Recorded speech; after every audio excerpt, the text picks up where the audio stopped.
When you're ready, ladies.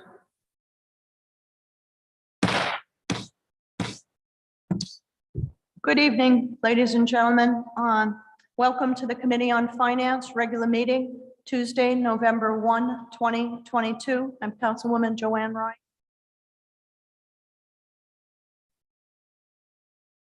Chairwoman Joan Ryan, Present. Vice Chairwoman Carmen Castillo, Councilman Nicolas Narducci is absent, Councilwoman Helen DeAnthony, Present. Councilman James Taylor is absent. We have 3 present and 2 absent. We have a quorum. Thank you very much. Let the record reflect that we are joined this evening by Councilwoman Mary Kay Harris.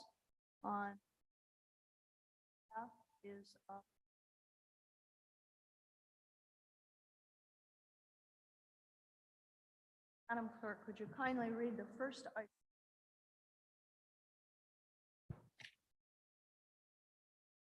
An ordinance of the City of Providence improving improvements to the Providence Water Supply Board's facilities thereto, including but not limited to the replacement and/or improvements to equipment to increase energy efficiency and lower energy costs, and approving the financing thereof by the issuance of water revenue bonds and notes, therefore an amount not to exceed $10 million. Thank you very much.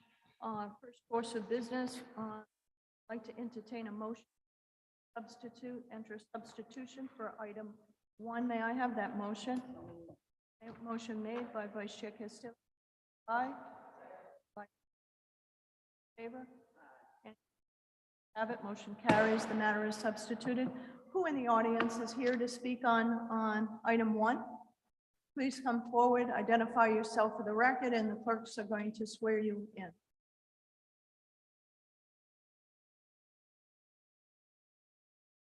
Welcome. Welcome. Thank you.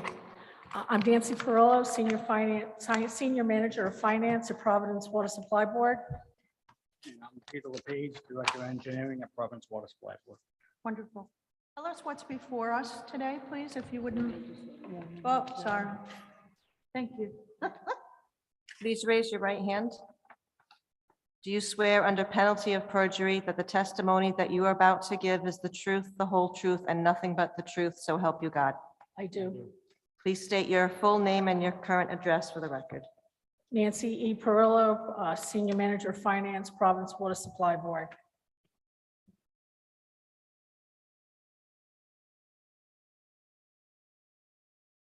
Madam Chair, this ordinance is to authorize Providence Water to borrow an amount not to exceed $10 million for the improvements to some of the equipment at our various facilities to make them more energy efficient as part of our green initiative at Providence Water. Right now we have 5 projects that are lined up to go, and this loan is through the Rhode Island Infrastructure Bank at a discounted interest rate of 33.3% off of market value. Anything further?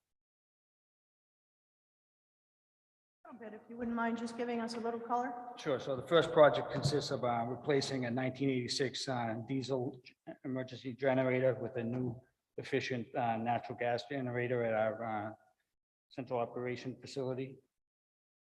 Second project is to remove 6 rooftop HVAC units with new, more energy efficient units at the central operation facility. The third project consists of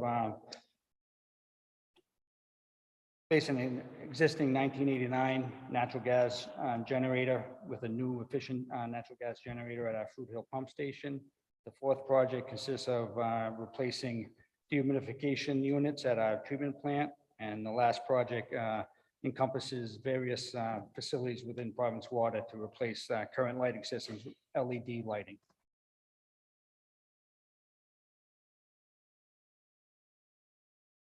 Members, Councilwoman Anthony has a question. Yes, thank you very much, Madam Chair.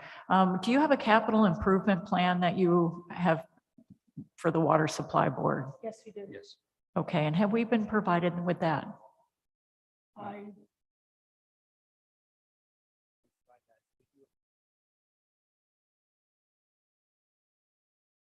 I Mike, So please. we have an IFR plan, infrastructure replacement plan, that we update every 5 years, and it projects out 20 years. So we can provide that for you if you wish. I would need that, I think, in order for me to be comfortable voting on this tonight, but I appreciate that because I just like to see where we are in terms of your capital improvement plan. And the Sure. equipment that's being replaced, I know it's being replaced with energy efficient models, but what is the condition of the equipment that's being replaced? Does it need to be replaced Yes, anyway? some of the equipment, like the generator at the central operations facility is 1986 diesel generator. I mean, it's outlived its life expectancy, and we need to update that generator with going with a natural gas unit. So, and then one of the generator at the Fruit Hill Pump Station is a 1989, very old and inefficient equipment that we want to replace. Dehumidification equipment, right now we have portable units throughout the plant right now that are undersized, and we want to put in right-size units. And what that'll do is it'll control the moisture inside the treatment plant that will allow us to keep our equipment that we have in the plant from being corroded from the high humidity that we have inside the treatment plant. And the LED lighting, it's just taking all the incandescent lighting in our old facilities and putting LED lighting. Thank you. Sure. So this is part of your the overall energy efficiency program and Yes, it plan is. that's been approved by your board. Yes, it is. Okay, thank you. Questions from the committee?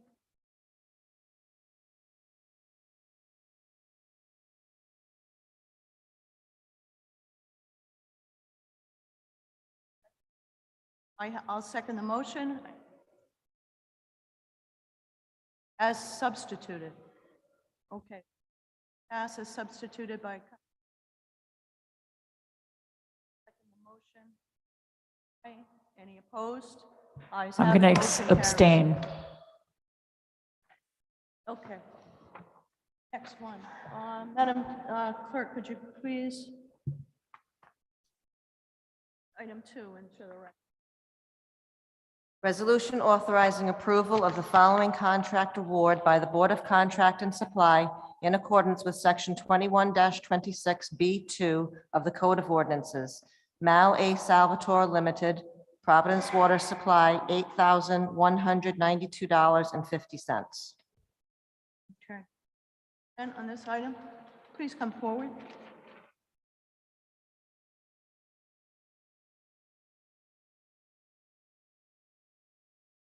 Identify yourselves for the record, and you're going to get sworn in. Carissa Richard, Director of Governmental Relations for Providence Water. Richard Blodgett, Manager of Environmental Resources, Providence Water. Please raise your right hand. Do you swear under penalty of perjury that the testimony that you are about to give is the truth, the whole truth, and nothing but the truth, so help you God? I do. Please state your full name and your current address for the record. I'm sorry. Well, you could do Water Supply Board, yeah. Yes. Carissa R. Richard, Director of Governmental Relations for Providence. Richard Blodgett, Manager of Environmental Resources, Providence Water.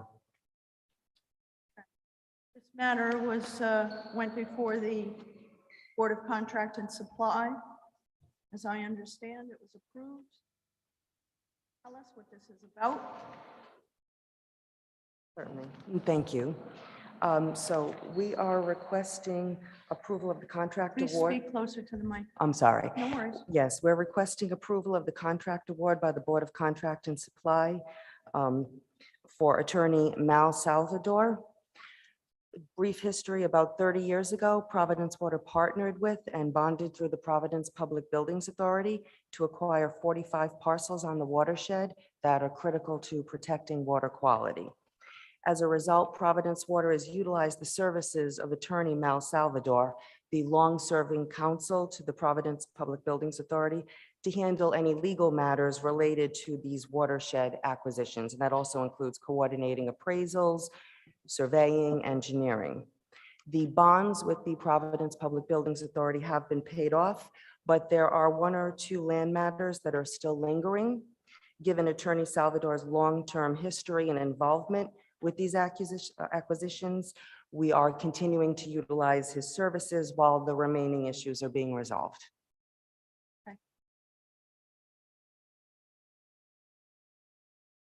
No, ma'am. Committee members, any questions? Councilwoman Anthony. And is there a itemization? I think it's attached. Is that correct for everything that, is this bills that he has already accrued? In other words, have the services been provided? Yes. And is there not a budget item or in your water supply budget for legal services? We do have a budget for general legal services. As I said, these legal services were specific to the properties that were acquired over the last 30 years through the Providence Public Buildings Authority. The Mal Salvador's invoices have always been paid with funds that required the water quality protection funds that all water suppliers impose. And the money specifically is used for water quality protection purposes. Those funds were used for the debt service on the bonds, for the land acquisition, related fees. And so there wasn't enough to pay the attorney? There is enough, but this matter is putting it towards the, it was presented to the Board of Contract and Supply for approval. In other words, if it is approved, the money is within your budget? Absolutely. Okay, thank you. Thank you.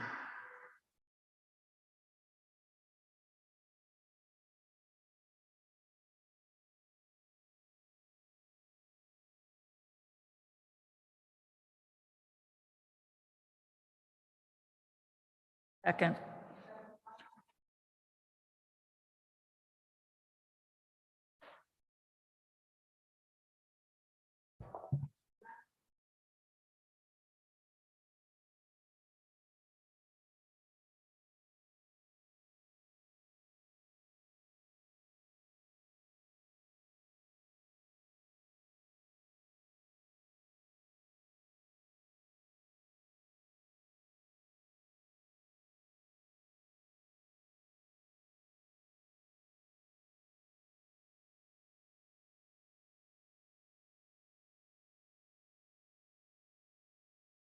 Good evening, Madam Please raise your right hand. Do you swear under penalty of perjury that the testimony that you are about to give is the truth, the whole truth, and nothing but the truth, so help you God? I do. Please state your full name and your title for the record. Lawrence Mancini, Chief Financial Officer, City of Providence. Janice Muscatelli, City Assessor. Madam Chairman, we're here this evening with the assessor, and these are items that are standard procedure for the city assessor's office. They come regularly, sometimes quarterly. The assessor's office appears before the finance committee regularly, generally on a quarterly basis, to submit for your consideration adjustments made at the administrative level for taxpayers who have filed for adjustment either because of a missing exemption or a prorated exemption. What you have before you is the culmination of that for the past few quarters, and they're spread over multiple years of taxation. If a taxpayer was deserving of a abatement, it could be more than 1 year, and some of them go back a couple years. So the assessor is here this evening to give any testimony. The list you have before you is the complete list of those abatements that were prepared, certified by her office and certified by the various supervisors within the office.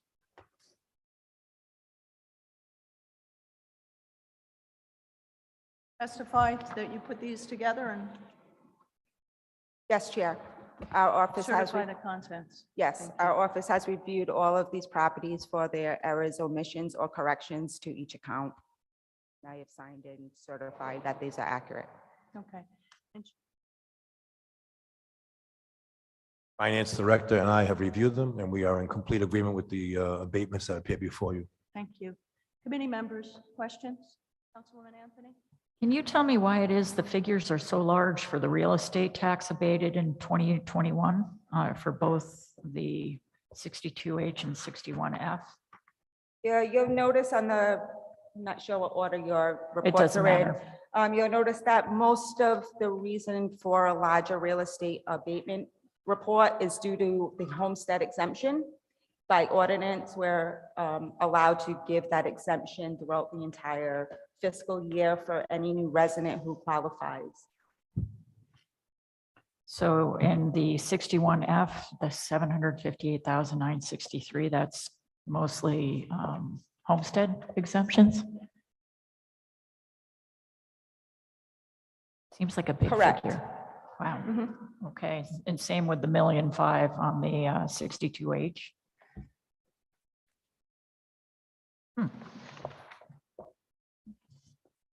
Well said, Councilwoman. Is that an unusually large number of, homesteads? So I'm No. assuming what you're saying is that the homestead exemptions weren't granted when they should have been. In some instances, but they're also allowed to we're allowed to prorate by ordinance for new owners. So mid-year, they're allowed to come in once they purchase a property, and we apply that percentage for the number of months for which they are residing in the property during that tax cycle. So it's a regular occurrence that happens. Okay, thank you. You're welcome. Any other questions, council members? Anybody? That, I'd like to, made by Vice Chair Castillo, seconded by, do I have a second? Second. Second by Councilwoman Anthony. All in favor, aye. Any opposed? Ayes have it. Motion carries. Matter passes. Thank you very much you. for your testimony. Okay. Madam Clerk, would you kindly read item 5 into the record? An ordinance adopting the COVID-19 Equities Program budget for the period of January 6, 2022 through December 31, 2024. Okay, who do we have to testify before us on this very important topic?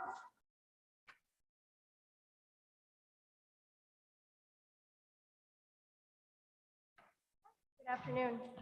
Good afternoon. We're going to swear you in first. if That's okay. Please raise your right hand. Do you swear under penalty of perjury that the testimony that you are about to give is the truth, the whole truth, and nothing but the truth, so help you God? Yes. Please state your full name for the record and address or title. Diana Perdomo, Chief of Policy for the City of Providence. Larry Warner, Chief Impact and Equity Officer with United Way of Rhode Island. Keith Stokes, Director of Business and Development, the City of Providence. Rodney Davis, Chair of the Providence Municipal Reparations Commission. Wonderful. Who's going to start the presentation? If we could just have you explain where we're at. Sure. To Happy the to. committee and to the. Absolutely. Thank you, City Council and Finance Committee for having me here today and having us back to talk about this. I am here accompanied with a few colleagues around the American Rescue Plan allocation, the $10 million equity budget, the COVID-19 equity fund.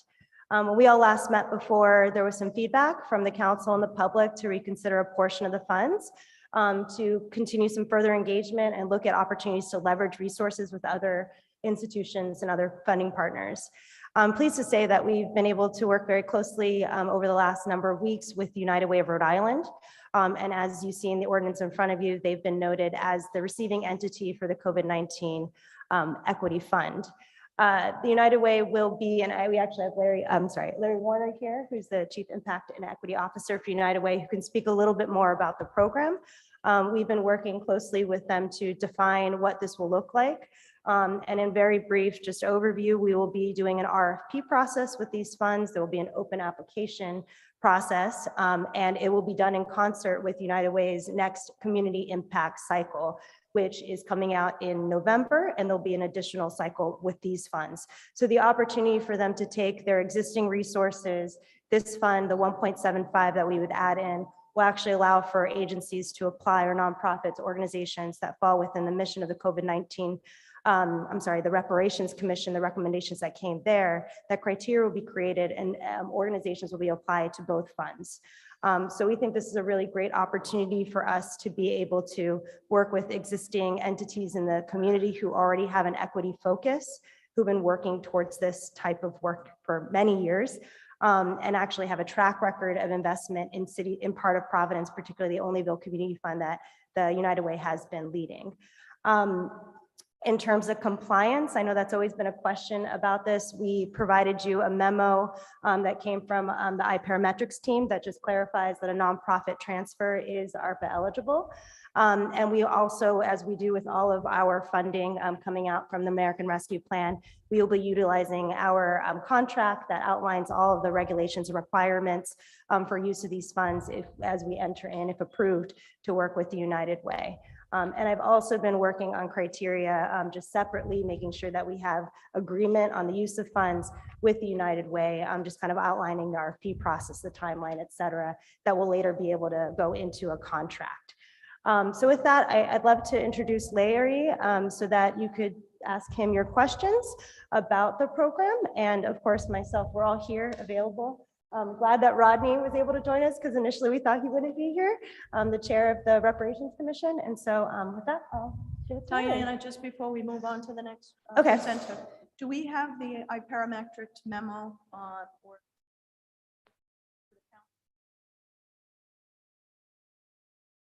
Have that? Did you for this meeting? It or was for the full council meeting last week, last the week? Thursday. That's when we saw it. Madam Clerk, would just make sure that that travels with this. It was as an exhibit. Council meeting. And it was Just wanna make also, there was also a letter from the United Way that expressed their commitment to the fund. Okay, good. Okay. Want to make sure that was in.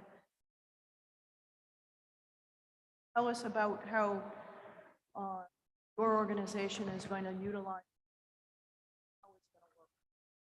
Thank you. Good evening, Madam Chair and Finance Committee members. United Way is really excited about the work that's been taking place in Providence under the leadership and facilitation of the Municipal Reparations Commission and the Mayor's Administration, the City Council, and are supportive of these allocations of investments to close the racial wealth gap. This is perfectly aligned with the mission and priorities of United Way of Rhode Island, which is focused on uniting our community and resources to build racial equity in Rhode Island. We have been for several years making investments across the state. Over the past 2 years, $9 million, upwards of $10 million that are focused on strategies that close a racial wealth gap and advance youth development and well-being and other priorities that hope to close disparities. In the specific context of these ARPA investments, we have a place-based investment strategy in the city of Providence already, where we invest annually in the neighborhood of Olneyville, and are similarly working to build out a process that would deploy these funds in a way that's accessible, transparent. We would stand up a call for applications, as Diana described, and have eligibility criteria, selection criteria, scoring rubric made known to the public as they're applying for this opportunity, and then would share the review process with community members, and the outcome would be shared with the City Council so that everything is clear and transparent as to the process, the outcomes, recommendations, and how we're hoping to close the racial wealth gap through these investments. Full amount passed through programming, or is there a? There would be some administrative costs depending on how much community engagement is required to ensure that we're reflective of or responsive to the needs of the community. We anticipate that will be minimal and wanted to see as much deployed into the community as is possible. We anticipate doing a 2-year grant cycle, and so that one of the key principles that we are adhering to is multi-year flexible funding to be responsive to the needs of nonprofits, particularly those that are smaller BIPOC-led organizations that could really use the resources to advance racial equity in the great. Wonderful. My question, leveraging the dollars on think.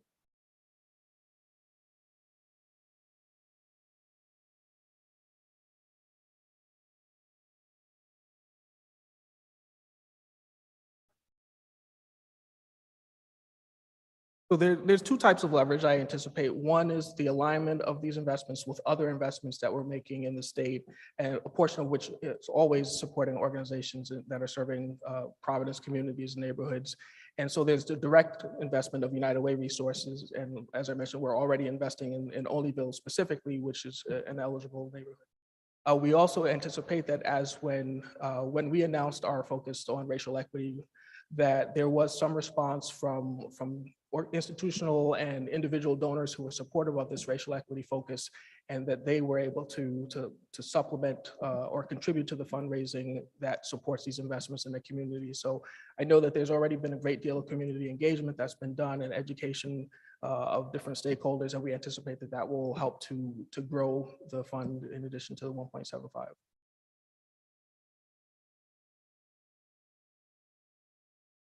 Partnership, or make any comment about the utilization?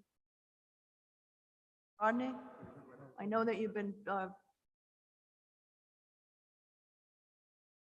Yes, we have been very intimately involved and very pleased to see it being presented tonight. And the commission sees the alignment of the work and the recommendations that we made are in alignment with the mission, focus, and actual work that United Way Rhode Island is doing. So as a result, it was something that we could wholeheartedly support, because it was, again, in sync with our ideals and focus in the report that we submitted. wonderful.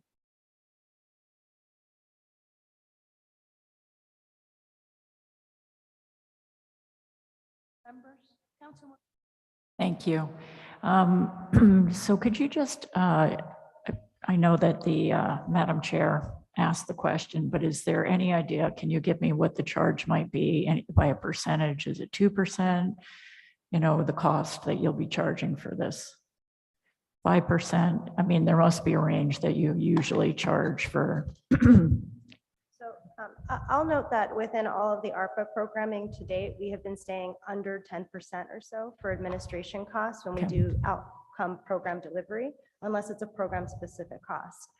We're still working out what that percentage would look like. And I think based on what we scope out in the award, based on the engagement that needs to happen, we will level that. So in terms of pure administration costs, we would try to minimize that. But if there's programmatic aspects such as additional engagement required, we may have to grow that fund. So I think it's still we're still working out some of those components. Okay, and then the other question I had, thank you, is the council involvement with these funds. Can you just explain how that works? Yeah, Larry and I have been talking about a few different scenarios. For one, we've expressed, an opportunity to see if council members and people have Diana, been- could you please speak into the mic? I'm so sorry. I was trying to okay. speak this way. You gotta speak forward, please. Absolutely. So Larry and I have been talking about different ways that we can do this. I think that initially we had talked about whether council members and individuals who are part of the Reparations Commission, the ARPA task force, would want to lean in and be part of the selection process. So there's an opportunity to be participating there as well. We've also talked, as we go through the RFP and selection, having an opportunity to come back to the council and present, similar to what we do to CDBG, right? Come back to you all and share, this is who we're proposing we're funding, this is what we're looking to go forward with, this is the process that we completed fully before the funds are completely sent out by the United Way.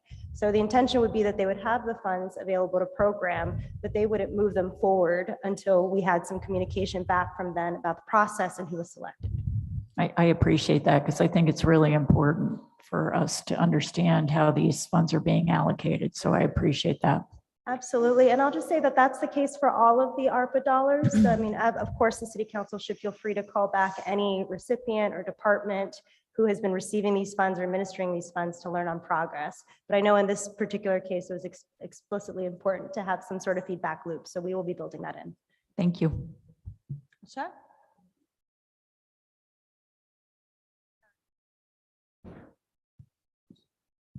Mine is more on the community engagement piece. I thought I heard you say that United Way also is dependent on the engagement process that the AA group have done already. And that would be the way you would continue working as far as transparency towards these particular funds?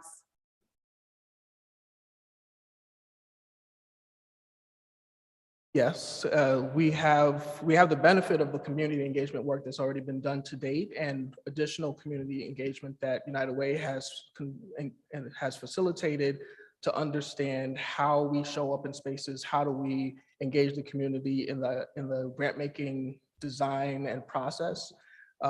We have engaged the community to arrive at our racial equity focus. And so I think there's an opportunity to pull together all of those conversations that have happened to date. And then specific to this allocation, if there's a need to do additional community engagement to make sure that the RFP process, any specific guidance is clearly understood, any additional feedback that we need from the community as far as, say, for example, grant size or technical assistance that will be beneficial alongside the investments themselves. Those are the types of things that we want to make sure we cover all those bases before we deploy the funds into the community.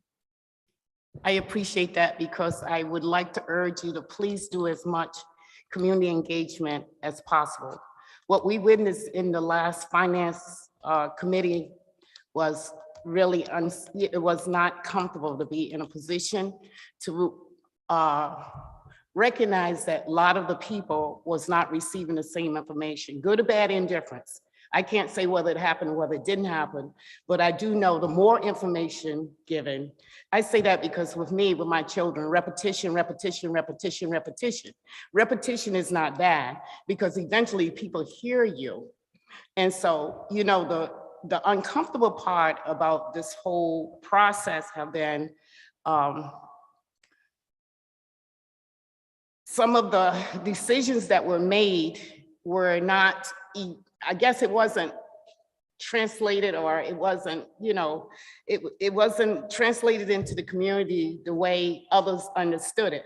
So the way I understood it, and many of my members who have spoke to me, it's a confusion of what really happened in the very beginning of that process. If the process could be a little better with community engagement, as much engagement, not so much as, I understand you got a lot of information already. You got information that is getting projects out the door. We want to appreciate that. If that work wasn't done, then that wouldn't happen. Those projects wouldn't be out the door. As I understand it from the last meeting, you've already put in RFPs. So RFPs are going out for the 8 point something that's left, right? So those things are already happening. But I think the part was when it happened, I don't think everybody was you know, on the same page. My philosophy is sometimes you got to leave people, but you got to go back and get them. Leave no man, woman, and child behind. That's my philosophy. And I'm gonna tell you, in order to do that, sometimes you have to move ahead, but then you have to go back. You have to prepare to go back. You can't leave. That's how we got in the position we're in now. It's because some people been left out of the equation. And if you're gonna talk about really balancing out for the wage equity gap, we have to actually start to perform it in a way that has not been performed for a very long time. I'm not preaching to you. I know you already know this stuff. I'm really not. I hope you're singing in the same choir I'm singing in, because I believe that this is very important. This is the first time and the only time I think we'll have this opportunity.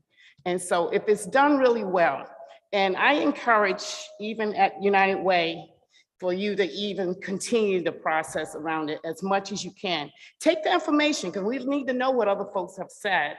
Bring that along with you, but also try to engage as many members as possible. That would be the fairness of it. That's all I have to say about it. I appreciate the work that's been done on it already and the thinking behind it. Thank you very much, Council. Thank you, Councilwoman Harris. Anyone else? Any further comments on this topic? I actually would like to ask I know that to make these dollars available, there were 3 items that were removed from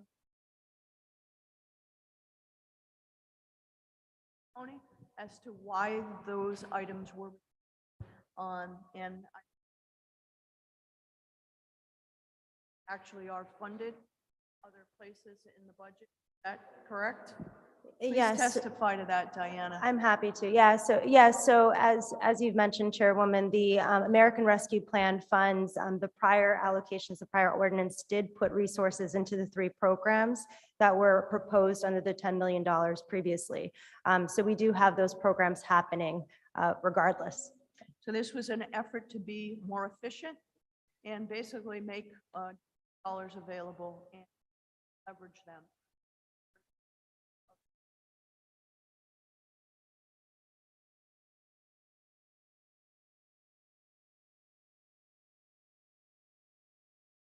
One further? That, may I have a motion? Recommend approval to the full council. Motion is made by Vice Chair Castillo, seconded by Councilwoman Anthony. All in favor? Aye. Any Aye. opposed? Ayes have it. Motion carries. The matter is passed. It goes before the full council for second passage. I would like to thank you all. I know that a lot of effort went into this, and that on behalf of the city council, the entire city council. With that, no further business before us. May I have a motion to adjourn? Motion made with joy from Vice Chair Castillo, seconded by Councilwoman Anthony. All in favor? Aye. Any opposed? Ayes have it. Motion carries. We are adjourned.